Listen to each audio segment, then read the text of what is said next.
Thoughts on the readings for May 9th: Deuteronomy 26, Song of Solomon 6, Acts 21, 22. Deuteronomy 26 contains the offering of the firstfruits and the tithes. The firstfruits of the land are always Yahweh's, and they needed to be humbly and thankfully presented to the priest with an acknowledgement of Israel's great debt for the Almighty delivering them. Speaking of Jacob's, i.e. Israel, history, they were to recite the words of verse 3. Following the priest's response, they were then to answer with the words of verses 5 to the first half of verse 10. Slowly read those verses and reflect how feeble and insignificant we are, and yet how great is our sovereign's redeeming hand that has been outstretched for us. Verses 11 to 12 tells us that they were to give their tithes joyfully and acknowledging God's gracious provision to the Levite, the widow, and the fatherless. Then they were to recite the words of verses 23 to 15 in thankfulness to their Creator for the privilege that He has provided in His evident care and compassion for all classes within His nation. The last words of their invocation are a prayer for divine acceptance. Do we give help from a bountiful and generous heart? Verses 16 to 19 declares that this spirit of obedience is essential, and when it is shown will become a preserving blessing for each individual and for the entire nation. In Song of Solomon 6 verse 1 we hear of the bride's companions offering to go with her to seek for the groom. The bride's response is recorded in verses 2 to 3. Here she says that he has probably gone to his spice garden and that she expects to find her beloved among the lilies. The bride proclaims her intense love for her husband. In verses 3 to 11 we have the bridegroom's declaration of love for his perfect and magnificent spouse. In a succession of grand metaphors the bride is described. Her presence is awesome and takes his breath away. Her eyes are striking and have captivated her groom. The hair of the bride is thick and shimmering. Her teeth are perfectly formed and matching from top to bottom. The bride's cheeks flush with a healthy rosy glow. When Solomon compares this loved one, her beauty excels that of 60 his queens, 80 of his concubines, and unnumbered virgins from his realm. In her and in her alone does King Solomon find perfection.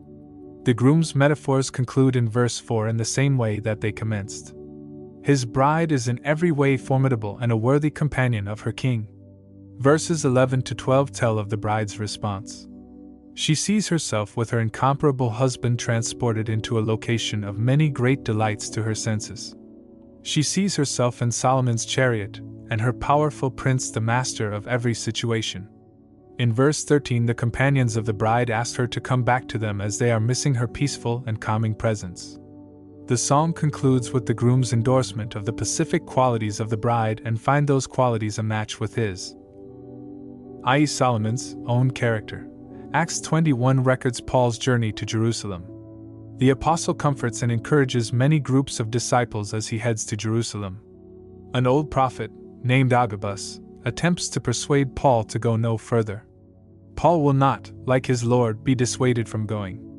The first thing Paul does on his arrival is to see James, who advises him of the best course of action to be taken so as to avoid trouble. The apostle is advised to complete his Nazirite vow and to cover the expenses of 4 other brothers who are completing their vows. James reiterates to Paul that the only binding requirements on Gentile believers are the keeping of the 4 matters agreed upon at the Jerusalem conference. However, Paul cannot peacefully complete his vows since he is arrested in the temple by Asian Jews. These hostile Jews mistakenly believe that Paul has profaned the temple by bringing Trophimus, a Gentile Ephesian, into the temple. A tribune from the Roman fort of Antonia rescues Paul and commands that he be chained.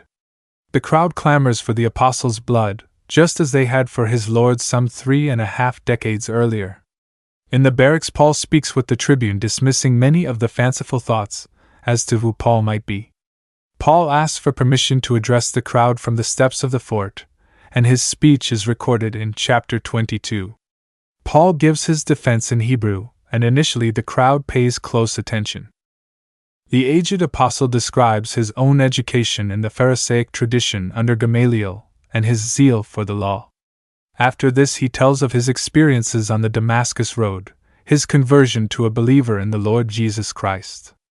Paul says that he is warned by Jesus his Lord to immediately leave Jerusalem since his testimony will not be accepted. The Jews attentively listen until Paul speaks of being sent to the Gentiles. Once again uproar follows, and the tribune commands that Paul be scourged, that the tribune might understand why the multitude were so angry with the apostle. Paul, on this occasion, uses his Roman citizenship to avoid a pointless flogging.